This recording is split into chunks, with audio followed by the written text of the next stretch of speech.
So we have today a dynamic young lady, my first under 21 guest actually on this show. So I'm super excited to have my lovely and dear friend, Deborah, on the podcast today. I want to thank everybody for tuning into season 2. We've been having some dope ass women on. Warning, in this podcast, there is cursing and adult content. Hello everyone, my name is Deborah S2 I am 20 years old. My zodiac sign is Virgo, but I'm told that being a September Virgo is different, so I'm September Virgo. My goal today is to be open and honest about my story. It will be the first time I share it, so I'm very excited to do that. I'm a bit nervous, but that's the usual. And you are listening to La Ray Affinity Let's Talk Podcast Season 2. And I'm Legina, the host. Deborah is just a light, a leader, and I'm excited about the future of America when I meet people like her. We, even during COVID, we did this COVID safe volunteering opportunity, and we ended up pairing up together and getting people to sign up for the census. And she was doing Spanish, I was doing English, I was doing Spanish ? She was doing English, and we were just like going back and forth and having a good time. Volunteering in the hot ass middle of the summer with masks on, the whole nine. Anyway, so I really appreciate you being here, and we're gonna have a great time. Awesome. Like I said, thank you for having me. One thing that I remember a lot about that day is that we were breaking all the rules, making cars honk at us, just putting the life into volunteering, which was really exciting. Yeah, I forgot about that. Yeah, we were having, because, we were staying back and we were, telling people how to sign up on their phones while they were waiting in this food bank line. And we had signs and everything. So if somebody already had their census filled out, we were like telling them to honk their horn, and we were like turned up. So it was really fun. Yeah, I remember that. Okay, cool. Where did you grow up? I grew up in Houston, Texas, born and raised, very excited. Mostly grew up with my grandparents, so that was it really brought Mexico to me rather than me being in Mexico. Okay, so are your grandparents immigrants? Yes. They are from Nuevo León. They're very proud Nuevo León people. I don't know how to say, there's not like an actual name to being from Nuevo León, just Nuevo León. Yeah, they are. It's very exciting because I get to see the differences between each other, the older generation versus the new generation. It's very exciting. Okay, what do you think they think about you and the way you've been moving in the world? Oh, man. I'm pretty sure that I scare them a little bit because I do things differently, especially before I was ever a political science major, I was an engineering major. And I was building rockets, and I was asking my grandpa for gunpowder. And it would scare the hell out of them because they're thinking, this girl's going to kill herself trying to pop rockets. But I think they're very, not to toot my own horn, but they seem to be very impressed by what I do and the things that I say. Because I'm very young and I'm very active in the community, I get to work with people from all ages in life. So sometimes I'm in a room and I'm the youngest one, and the people around me, they're in their 50s and their 60s, and I'm just talking, and they're like, "Whoa, like you're doing that, like you don't get scared." So they're impressed and proud of the stuff that I'm doing, and just being able to use my voice when a lot of my family are not able to do that because of their status. Tell me about your family. Tell me about how you grew up. Some life experiences that you've had. Oh, my family.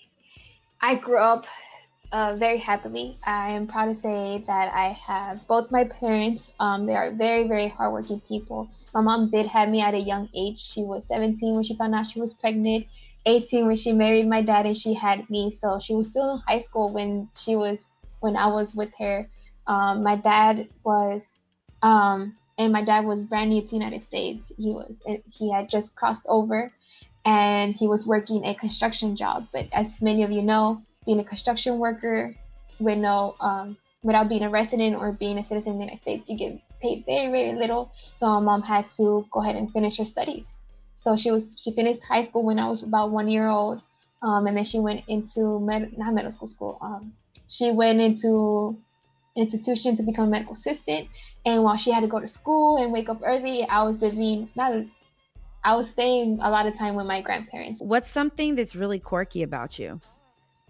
Hey, quirky about me. I'm a huge space geek. So wherever outside, I can tell you what planet we can see with the naked eye, and I can tell you the constellation, and that's a quirky thing about me. So I'm really into that, and I've read all the Stephen Hawking books, so I can tell you what Stephen Hawking is and his theories, and it's just I could talk your ear off for hours about that.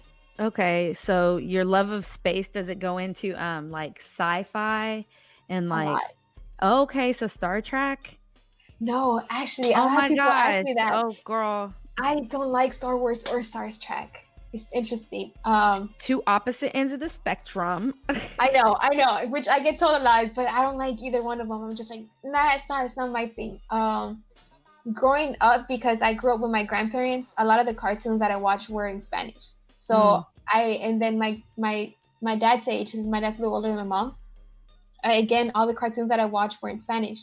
So I grew up watching the old version of the Thundercats in Spanish. So that was my outer space stuff. For those that don't know what Thundercats are, it's these cats that live in another universe, and they're just saving the world from all these crazy stuff. I need you to know that like Thundercats are like, I think the generation above me. So you're trying to explain something to people that are like, yeah, you weren't even conceived when we were watching Thundercats. But thank you for the explanation anyways. I mean, my dad has all the DVD recordings of me. So we were just popping them up and just watching them together. Yeah, I mean, it's like the equivalent of my nephew. He tried to explain to me about Power Rangers, and I was like, bro, Power Rangers were around when I was a kid. And he was like, nuh-uh. And I was like, uh-huh. And he was like, well, what ranger are you? And he's like, you're the Pink Ranger. I was like, no, I'm not. Like, it's a whole thing. So that's really funny. Shows just stay around and continue. Who's somebody that's influenced you the most in your life? My mom, definitely. My mom and my parents, they play a very huge part on who I am as a person and who I'm becoming as a woman. My mom has always showed me that, especially in the world that we live in now, like, we cannot accept any disrespect or abuse from any man, regardless of who that man is or what position of authority that man is. And just having to work hard for the things that you want. Not nothing is going to get given to you in a platter. You have to work for it. Yeah, especially as a woman of color. Yeah, a woman of color plays like that extra role in it. I was talking to somebody the other day, and they were asking me about Kamala. They're like, how does it feel? And I think as a Black woman, everybody just be like, oh, she's a Black woman. Oh my God, it's so amazing. And no, for me, it's past that. Like, she is a woman. She's a Black woman. She's younger than most vice presidents and presidents that have ever been in office. And so, like, there's that. She's a stepmom. She is of Eastern Asian descent. She is Indian. She is the children of, she's a child of immigrants, like all these things. So for me, I see like a real actual representation of the United States in her, like not even just a Black woman. Like, don't get me wrong, I'm turned up. She's HBCU. She's in a sorority. So I see me and her, and she would look at me and do the same thing. But I also see like other people, like everybody else, and even her husband is white and Jewish. Like the family is the actual representation of, what we say America is. So that's really interesting. Mm-hmm. It really is. Yeah. So talk about like your relationship with your mom and your dad, and how, I know you mentioned it, but how does that play a big role in your life? Maybe through stories or whatever. So I've gone through a couple of things in my life that were difficult, especially at that age that I was trying to. So one of the most personal things that happened to me is I'm a quote unquote survivor, but I'm not very. I mean, I don't like using the quote here because it feels like it's still something that I'm constantly fighting. Mm-hmm. But when I told my parents what happened to me, from straight out the bat, they were saying, hey, what is it that I can do for you? This is what I'm going to do for you. This is what you're going to go through, and you're not going to go through anything alone because you're my kid. I'm here for you, and I'm always going to be here for you, whatever the thing is. Mm-hmm. So going through that, and then going to college, and something that I really love that my mom does is that I'm the type of student that I can spend 10, 15 hours in my desk going nonstop studying, and I forget that, hey, I'm still a human being. I still need to drink water. I still need to go to the restroom. And mom would randomly come into my room with a plate of fruit all cut up for me, with a little tajin, a cup of water, and she's like, hey, keep going, but here's some snacks, some brain food. And she'd just quietly leave my room again, and then hours later she'd come back again with like other snacks. My dad is the same way. I'm a huge Red Bull addict. So my dad would go to the store sometimes and he would bring me a Red Bull. So sweet. So yeah, they're supportive in not just in my mental health to make sure that I'm okay mentally, which I know that especially when in the Latinx cultures, mental health is such a thing because it's not really considered a real issue by a lot of us. And my parents are not that way. They say, hey, how are you mentally, stuff like that. And then also with our studies, make sure that they're there present to help us. They might not be able to help us with homework, but they'll be able to make sure that we're surviving and drinking and doing all the other stuff, and make sure that they can get us the help that we need with homework and all the other stuff. Right. When you're saying us, who are you talking about? Me and my sibling. I'm the oldest of three. I have a teenage sister. She's 13, and then I have another little brother. He is 12 years old. Very interesting. It's really interesting to be the oldest sister because I'm the example, right? So everything I do I need to make sure that it's good because they're the ones that are looking up to me, and they're gonna say, hey, well, I want to do this like Deborah does this, and I want to make sure that thing that they want to do is something good and not something far-fetched. Do you feel pressure from having them look up to you like that? Sometimes, yes. But the pressure comes from two different things. The pressure comes from, am I doing enough that's going to make them proud and follow what are they going to follow their dreams? And then the pressure also comes is, am I doing too much? Are my parents going to put pressures on them to be just like me and when they want to do something else? So it's like, two types of pressures that come in. What is a moment you experienced that changed your life? That's a great question. I've always had the habit of talking to strangers, always. And I think it's something that I see from my grandparents, because going to McDonald's, my grandpa in particularly, he would talk to any person that was there across the table from us, ask them how their day was. So growing up with my grandparents, I had the same habits. Talking to a random lady, making sure that she was okay or her day was going well, or just wanting to start up a conversation with them. Being kind. Yes, it's a great habit. But growing up, to tell you, don't talk to strangers, you know what I mean? So my sophomore year, my freshman year in high school, I was at Eastwood Academy, and then my sophomore year in high school, I transferred out and went to Austin High School. I didn't like the change. I'm not the type, I can deal with change and get accustomed to it, but I just never liked it. So one day I was in the cafeteria and there was this guy there. He was an older gentleman. And I go up to this guy and I'm like, hey, what are you promoting here? He's like, oh, well, I'm promoting Upper Bound. We're going to, go to tutorials on Saturday, and we're going to give you, we're going to pay you to go to tutorials on Saturday, and we're going to take you on these trips and all these cool stuff. And I'm like, all right, I'm in. I'm sold. I want to be part of this program. And my entire life changed forever after that. My freshman year, I wasn't not that good student, right? I didn't really care about school and my grades and making sure that all that stuff I was going through. So I meet this guy, Mr. Perez, wonderful man. He's been my mentor since high school. And I joined What's his name again? Mr. Perez. Juan Perez. Shout out to Mr. Perez. Yeah, right. Yay, shout out to Mr. Juan Perez. At what high school? Austin High School, but it's a program. So it's a program that helps students from low-income families. So it's 4 high schools: Austin High School, Sam Houston, and what's other, Davis and Yates. Okay, all here in Houston, Texas. All here in Houston, yes.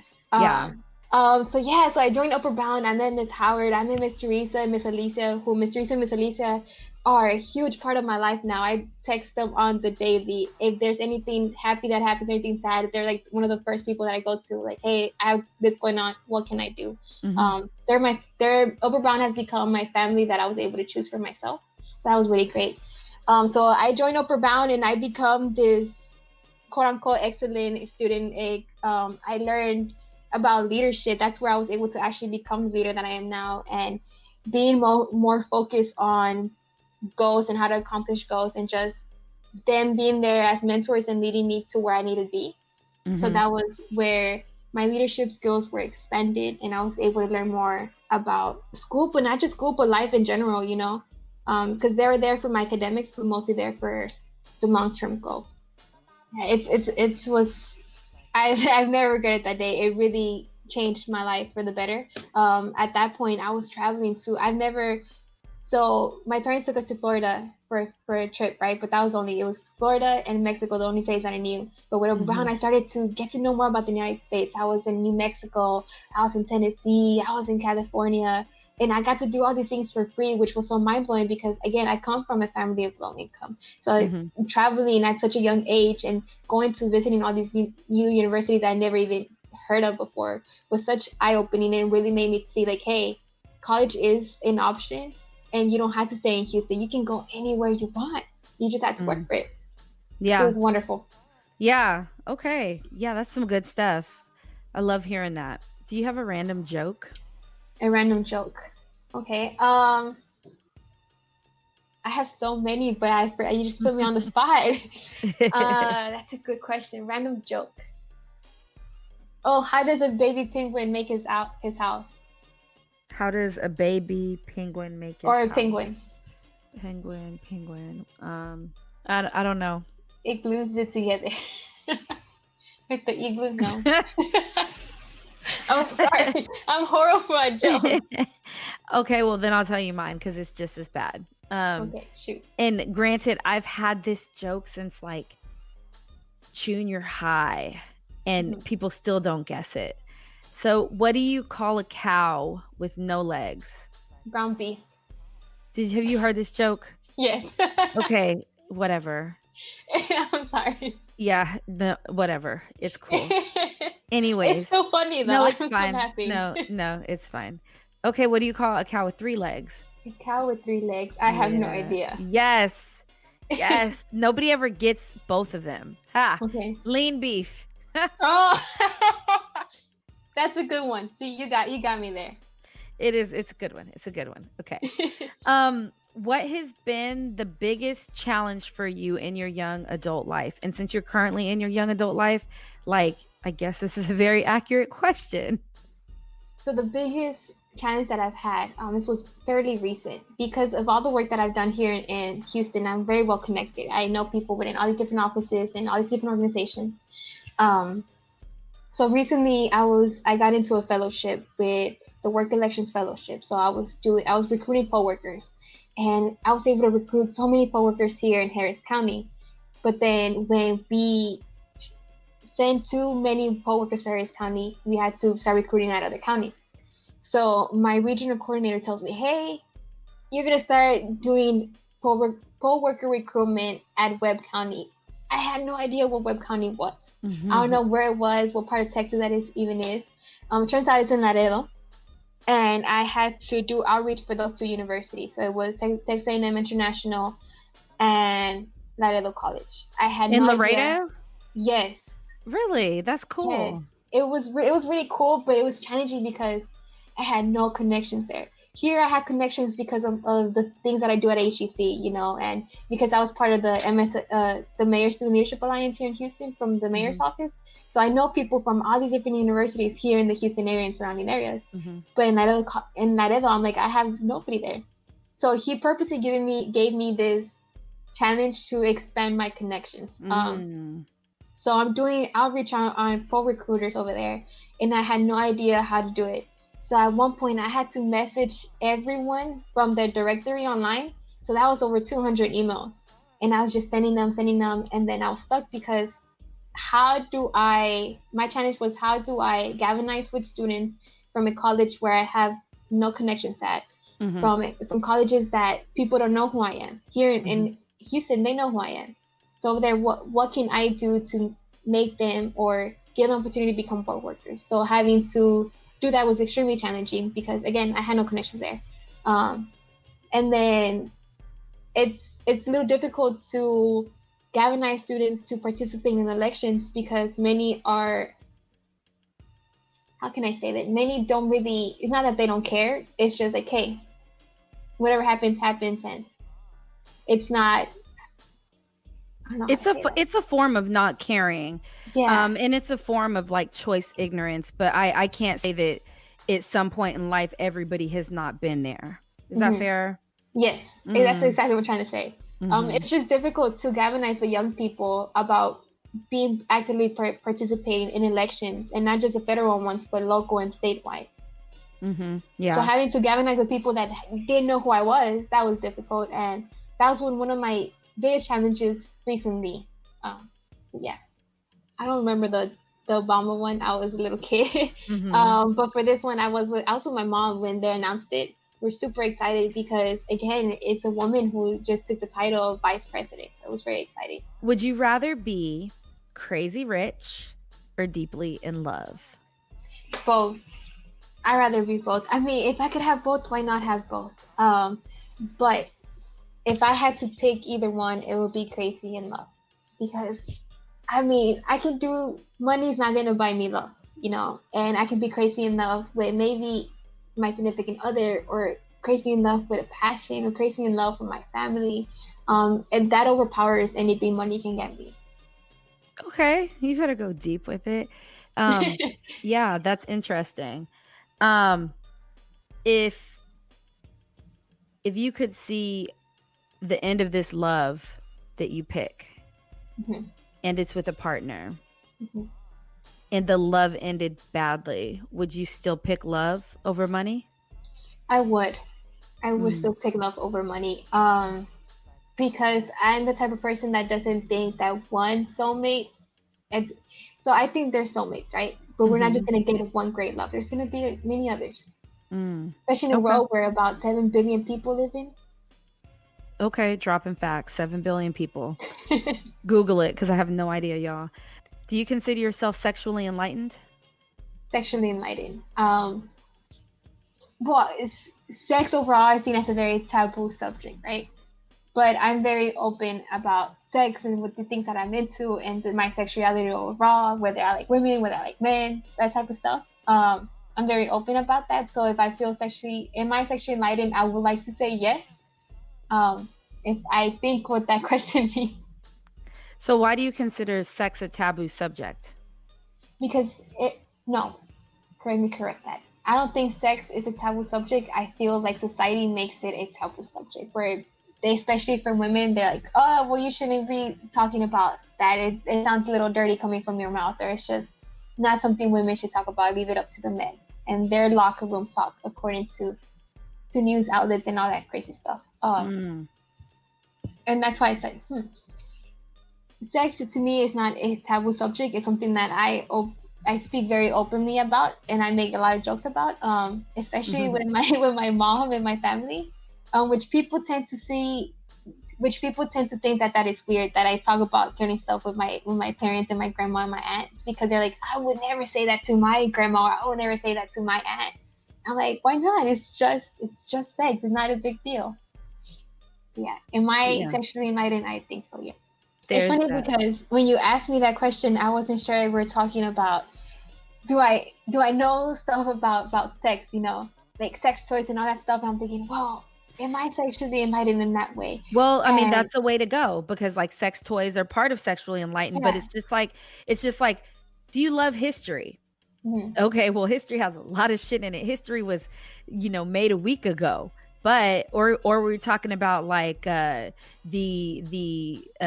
slave trade, or are we talking about Egypt or Rome? So sexually enlightened could be so many stuff. I'm like thinking, in that perspective, I like to say that I'm also enlightened, but I wasn't enlightened until I was 18, when my best friend and I went to our first sex shop. I was completely mind blown by absolutely everything that I saw. Hey y'all, you're listening to the Luray Infinity Let's Talk podcast. Grab a piece of chocolate and join us this Saturday, November 21st at 3 p.m. Central Time on Facebook Live for a Let's Talk special edition, Mindfulness and Self-Care, with special guest Melissa, founder of My Retreat and mastermind behind Chocolate Mindfulness. Visit us on Facebook at LRI Let's Talk for more information.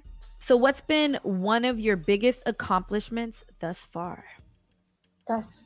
Biggest accomplishment thus far. Oh, my favorite one, and the biggest one that I've done is working with my former SGA from HGC. So like with Greg, who you have the pleasure of meeting through HGAC. We did the first ever walk to vote at HGC. It was very historic. I had met one of the HGC trustees at a nail shop. Again, I love talking to strangers, and she was sitting next to me, and I started talking to her. I'm like, man, yeah, I've been a little stressed out because I'm working with hosting this walk to vote at school. And she's like, oh, really? What school do you go to? Well, I go to HGC. She's like, oh, well, I'm the HGC trustee, and I'll be at your event. So now I have an HGC trustee going to this event. And then knowing that, I was again talking to Mr. Perez, talking about the work that I was doing. And I was telling him how cool I think it would be to have Lina Hidalgo there, which is Connie Justina Hidalgo is a person that I truly look up to. And he's like, just write her an email. Let's see what she says. So we're typing up this email, and a few weeks later, during an exam, I get my notification on my phone, and I leave the exam and I check my phone, and Lina Hidalgo accepts to be here at this event. So now it just turned into this huge event, and we were able to get so many first-time voters through our walk to vote at HGC. So that was very, very exciting. Yeah, that's an accomplishment. That is some good shit, girl. Like virtual high five. Like that's awesome. Yeah, no, that's really, really, really dope. Yeah, I've done voter registrations. So next time there's a walk to vote or anything, let me know. I will be there or help or MC or do a panel or whatever there is. I'll be there. I'll have you there. Cool. What's something that overwhelms you? Something that tends to overwhelm me a lot are my own personal thoughts. I get stuck inside my own head many times. And I just get stuck thinking about absolutely everything. Before I go into a meeting, I start thinking, what am I going to say? How am I going to say it? I want to make sure that I sound this type of way, not this other type of way. I get stuck thinking about my future, which is something that is scary most of the times because I've taken this new path and I don't always know what that's going to look like or what is that going to mean for me towards the long run. So yeah, I'm constantly overwhelmed by my own thoughts. Is there something from your past that you have gone through or witnessed that you don't like to talk about? Yes, and it always leads back to this because it changed the type of person that I was. It changed my mentality in life and just my perspective and what other people are and what their true intentions are. At the age of 18, fresh out of high school, I was sexually abused by my quote-unquote grandfather. So that's something that I don't really talk about, except with like for my family, because there's a lot of shame when I feel a lot of shame, and I'm just learning to talk about it to other people outside of my close family. So after graduation, I haven't seen my dad's quote-unquote parents, and I say quote-unquote parents because they're not family. Got it. It's not what family does. So fresh out of high school, I asked my grandparents, my mom's parents, like, hey, you're going to Mexico, take me along with you. I really want to see my grandparents because I haven't seen them in 2 years. It's time. I just graduated. I want to share quote-unquote grandparents. Yeah. Okay. I want to share that happiness with them because, again, I hadn't seen them in about 2-3 years. So one night, we slept in the same room, right? But there was 2 beds, and I'm gonna call him that guy because I don't like calling him my quote-unquote grandfather. Yeah, that's fine. So that guy was sleeping in this other bed with my brother, and I was sleeping with my sister in the other bed. But they were very well connected, the beds, and they were just a fan in the middle. And I woke up in the middle of the night because there was this loud bang. I just heard it, so it startled me and it woke me up, and it was just me and him awake. And I'm like, "Did you hear that? Did you hear that?" And he said, "No, I didn't hear anything, but I just saw that you woke up, and I woke up too." I'm like, "Okay, cool." And he was still laying down in bed. And he's like, "Well, can you get up? Now that you're awake, can you get up and fix the fan?" Mind you, the fan was in the middle, so anybody could have reached it. And it's funny because now that I think back to certain things that happened, I'm like, part of me blames myself for what happened because I'm like, dude, he could have done it himself. He's like right there. So I get up, I switched the settings on the fan to turn it off. And when I did that, he immediately grabbed me and pushed me to lay down right next to him. And it was very, very terrifying. And I tend to think of myself like a very strong person. Like I don't fear, and I don't get scared easily. Yeah. And I'm the type of person that if you come at me, I'm gonna swing. But at that moment, I was a very, very different person. He grabbed me and he put. How can I explain it? He was laying down in bed, so I was in his arms, and he like was a bear hug. a bear hug, yeah. But my back was towards him.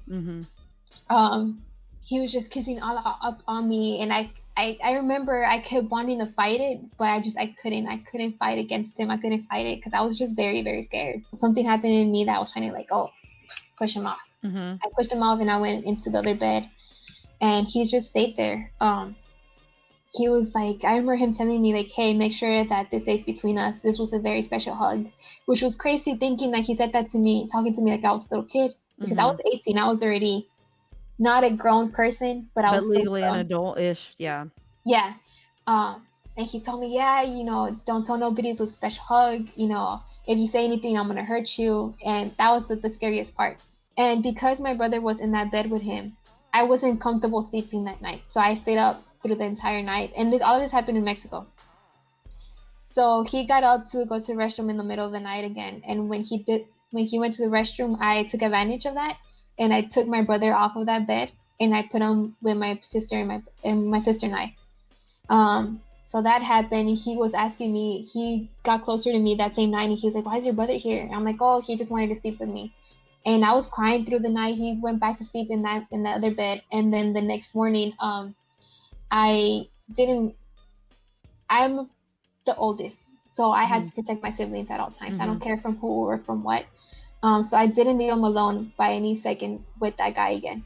So I took him to the restroom with me, and I told him, "Look, this is how it's gonna go. We have plans to go to Monterrey with you. So this is what happened, and we're not coming back here. But you're not gonna make any you're not gonna say anything. You're not gonna do anything. You're gonna do exactly as I say when I say it. And I don't want to hear any complaints. We're not gonna come back here, so we're gonna leave our stuff here. But this was gonna go down." And they were so scared, and I remember wanting to cry more, not because I was scared for myself, but because I'm thinking, wow, like I'm scared. My parents aren't here in Mexico with us. How am I gonna get them out of here as fast as I can with them being safe? Where are we gonna go? What's the next plan? So I told him that. We drove down to my Uncle David's house, and he left. It was funny because he hugged me before he left. And that's the last memory that I have of him, like him saying, "Oh, I love you," hug, and him leaving.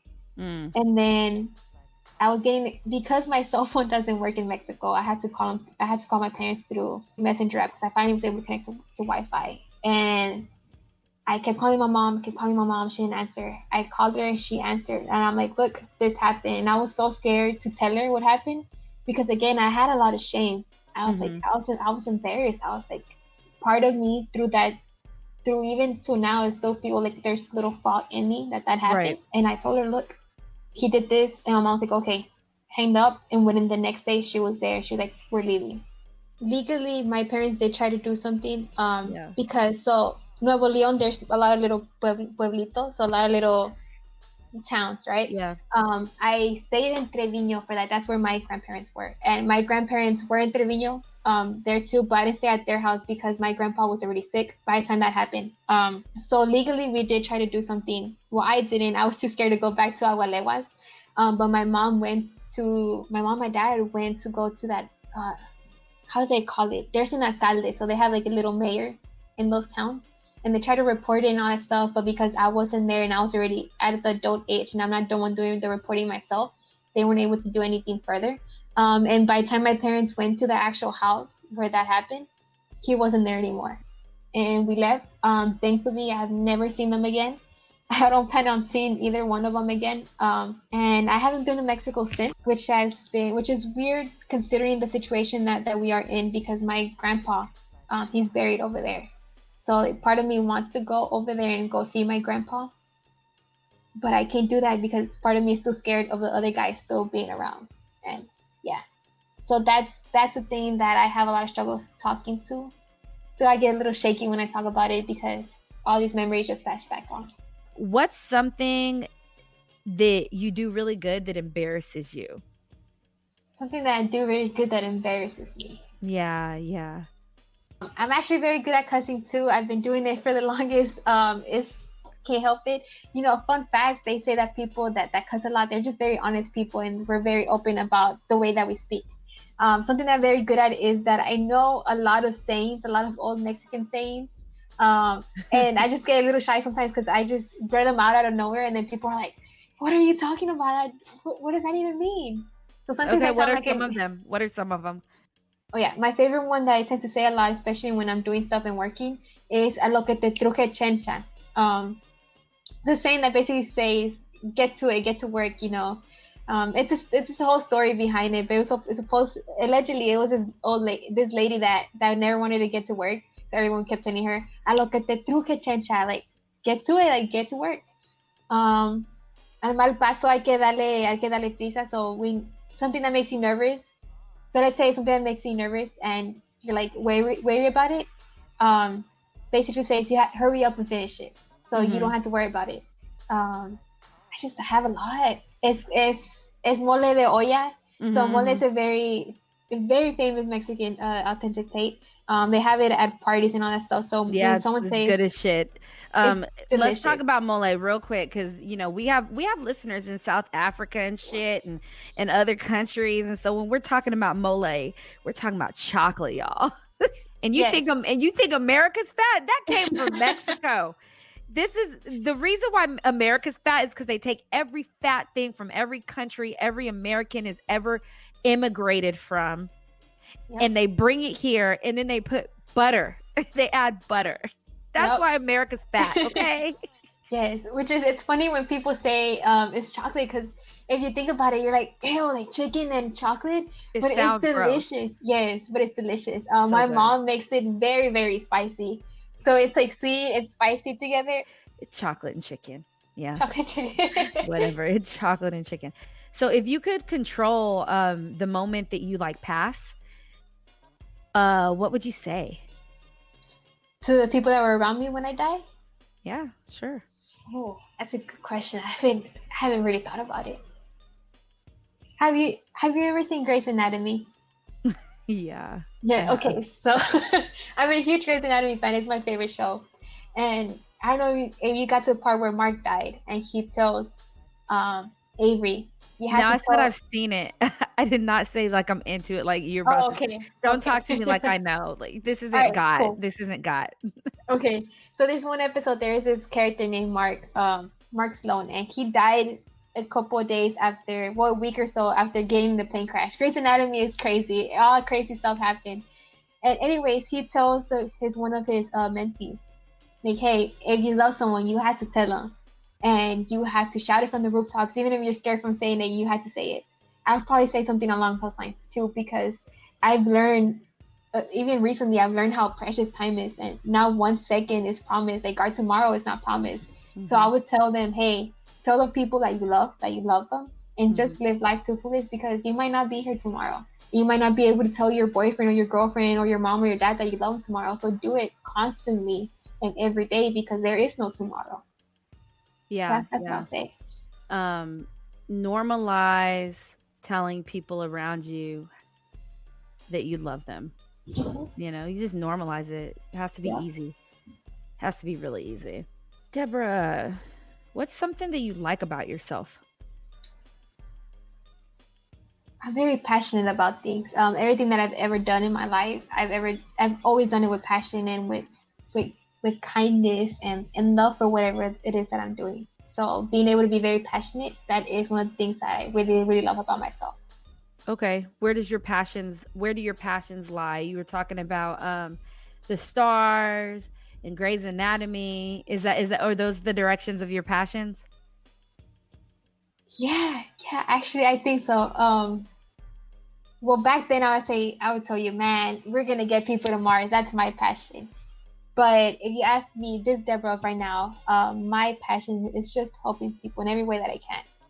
That's why I'm very active in student activism and just activism overall and community work. So my passion is just being kind and helping anyone that needs help with it. Make sure that I'm being the correct advocate for people and making sure that they know that they have a voice. What's something that you wish that you liked about yourself? I wish I was more nicer about myself with the way that I speak. I tend to make fun of myself and be very hard on myself because of the way that I speak. I tend to stutter, and my tongue gets stuck and I go too fast or I go too slow or I don't say what I need to say because I just can't find the proper words, and just being okay with my stuttering and the way that my brain works, that it's always going faster than my mouth. I'll be a little kinder to myself. Yeah, that's one of the best pieces of advice one of my friends gave me, is coming off of my dad passing, and in that same year I did a website launch and I had an art show. I think it was at the top of the next year, and we were talking about something, and I was like, well, yeah, I still need to do this, and this isn't right, and I'm not doing that. And she's like, you really need to just be kind to yourself. There is a lot going on, and you are a very highly functioning human. So you need to acknowledge that a little bit more and be kind. And I was like, and I don't often stop and think when people say shit. I'm like, yeah, whatever. Like you don't know. And usually I'm right, so it doesn't even matter. But in that moment, I was like, I do need to be kind to myself. So, yeah. And it's something that we all had to learn to do with ourselves. I think we all put ourselves in these very high expectations, and we don't meet those expectations. We're just so harsh on ourselves, and it shouldn't be like that. It should be like, hey, you were able to do this much today. The rest you can do tomorrow, or you can do it later. But just be more kind. You're listening to the Lorraine Infinity Let's Talk podcast. 'Tis the season to support Black and Brown businesses. Although we are still quarantining, you can still send your loved ones a gift. Join us at Open Market for our live virtual marketplace. Black Friday and Cyber Monday are on. Both vendors and customers can sign up through our website at pointedspaces.com or hit the link in our IG bio @_open market. What is your absolute favorite day that you've ever had? Just the day that was perfect. This one time, my parents, my siblings, and I went to Galveston, and it was, every time someone asked me what's like my favorite memory, it's always this one. We spent the entire day in Galveston. We were fishing, we were playing in the beach, we were eating, I think we ate at a restaurant nearby, and then we continued the beach day, and at the very end, I don't know if you've ever been to the Galveston, there's an area where there's a bunch of rocks, and then the beach, so you have to climb all these rocks. So my dad put a fire in between the rocks, and we made s'mores. And my mom has very ugly pictures from that day because she didn't get the right angle of me. So there's pictures out there on Facebook that you can definitely go check out. So we made s'mores, and after that, we were playing tag in the beach, which was very funny because my dad just kept slipping, and we were all just rolling around at that sand at one point. So that's my absolute favorite memory of all time. Yes, family and s'mores. Man, I was a preteen. Okay. I was very young, yeah. But it's still my favorite memory. Who inspires you the most, and then who do you hope to inspire at some point in your life? Who inspires me the most? I really, really love Alexandria Ocasio-Cortez. She is such a badass. Oh my God. I see her and I'm like, yup. If I want to be like someone one day, I'll be like her. I want to be as unapologetic like her. Like, she's just so badass, and she's in the line of work in the career that I would love to do in the future. Okay. You got to break it down. Not everybody knows who she is like we do, because we've had our little meme conversations. But yeah, but break it down. So mixed Congresswoman Isamina Cortez. She represents New York. And I just honestly, one of the things that resonated a lot with me with her recently was how the other congressman was so disrespectful to her, and called her a fucking bitch. And the way that she responded to it, I was so amazed and inspired by that. That's the type of woman that I want to be as I get older. You know, be unapologetic and tell men to screw themselves if they're messing with us. And she said one quote that resonated a lot with me was, because my parents taught me to not take disrespect and abuse from men. And that's the same thing that my parents have been teaching me since I was younger. So having a women not empower, but women in power and a title and all these cool stuff, say that, and just be in the same boat as us, and the same color as we are, and the same from the same culture. It's so amazing, you know, to me, and it's so inspiring. I love her. She's amazing. Shout out to the amazing women in our life that do inspire us. The ones we know, because, you know, our mamas are number one. What up, mama? Always. Yeah. Always. Yeah. But I don't want to say it's a given, but in my world, it's a given. So, you know, when we talk about other people, those are inspirations. So that's what's up. And so who do you hope to inspire?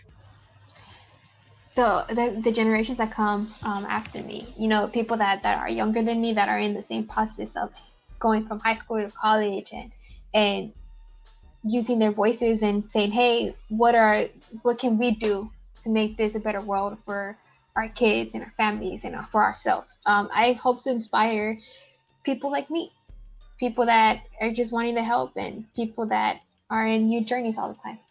What is something that you're celebrating in your life right now? I graduate not this semester, but this following semester. I'm taking my last class, and I'll be officially done with my associates. So right now, my parents and I have been celebrating that I recently got accepted to University of Houston, a school that my mom has been wanting me to go to for a while, and she's super excited to put a sticker of U of H in her truck. And she's not one to put stickers on her truck. All right. Well, shout out to Deborah, who will be a junior at U of H in 2021 in the fall. Congratulations for getting accepted. They are lucky. They are hella lucky. And I know you're going to make crazy moves on that campus like you have at HCC as the SGA Central President. So there you go.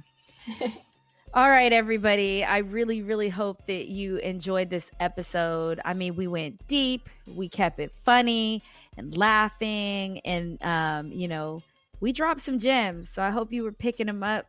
Not like Mario Brothers. What's that one show? What's that one where, it is Mario. It's Mario Extreme or something. Anyways, there was gems everywhere. So I hope you're picking them up like that.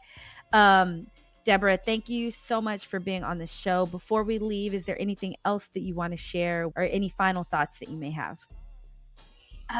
Thank you so much for having me. It's been a pleasure to be. I've enjoyed your show since you told me about it within that same volunteering event. I've been listening to it ever since. I love listening to it while I do work. So I'm very, very excited to be a guest today. And thank you so much for being the extraordinary human being that you are. Thank you. I appreciate that. Good people attract good people. And I think the more we become in tune with ourselves, we repel negative people and negative energy. All y'all out there, if you like what you hear and you are a follower of the Lorraine Infinity Let's Talk podcast, make sure that you share episodes. Send me emails or DM me about your favorite episode. All these women are still in my life. My network is bountiful because of this podcast. Like, follow, share, listen. Tune in on every Tuesday night at 8 p.m. We talk live with the guests that we're highlighting and hearing their stories in season 2. We talk to them live about their careers and their side hustles and where they're going and what we're doing. And Deborah will be a part of that LRILT live crew soon enough. And as always, y'all make sure that when you're moving through the world, you just look at it through the lens of being a better person. Share love and share light. Try to repel all the bad vibes that may be trying to come your way. And as always, tell your story, be your own brand, live your truth, and always stand in your moment. All right, y'all. My name is Deborah S2 I am 20 years old. I hope y'all had an amazing and extraordinary time just as I did, and that you picked up on all those gems that we dropped today. You just listened to my story as I live my truth and stand in my moments on the Ray Infinity Let's Talk podcast, season 2. Season 2. What? Yeah. Beep. Supercalifragilisticexpialidocious. I have no idea what that means. Oh my gosh. Okay, y'all. That's horrible. Y'all, this is going to be a really interesting conversation. Oh my gosh. Okay. She said 22 old. Cool. Wait, So I'm no, I didn't mean it like that. I just no, meant, you said what you said. You said beep. So officially 15 years older than my guest. All good. No big deal. Beep. Now you're going to do the closing. Oh, the closing. Come on, I closed my phone. Oh, you're fine. You're fine. Okay, cool. All right, y'all. My name is Deborah S2 Okay, start over. Wait till you finish moving and then do it. Okay, cool. Sorry, I get excited. I'm just.